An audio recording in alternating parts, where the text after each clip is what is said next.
If your headaches start at the base of your skull and creep forward, this is the release for you. All it takes is a tennis ball and 2 minutes on the floor. The suboccipitals are 4 small muscles connecting the base of your skull to your top 2 vertebrae.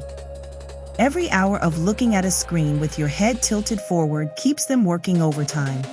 And when they lock up, they refer pain up over the back of your head.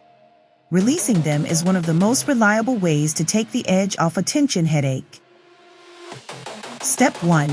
Lie on your back with your knees bent and place a tennis ball at the base of your skull, in the soft hollow just below the bony ridge, slightly off to one side. Never directly on the spine itself. Step 2. Simply relax. Let the full weight of your head sink onto the ball and breathe slowly. You're looking for that satisfying, dull ache of a knot being pressed, never anything sharp, and never pins and needles. Step 3. Add movement.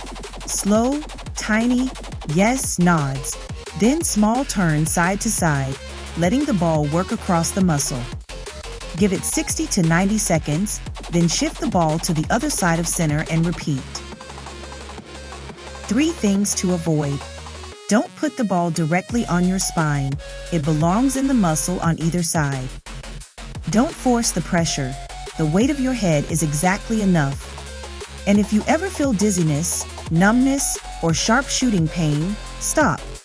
This should only ever feel like a satisfying ache.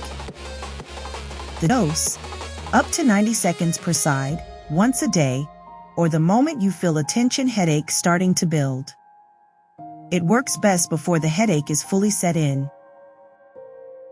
Posture 12 pairs releases like this with the exercises that stop the knots from coming back. It's free. Links in the description.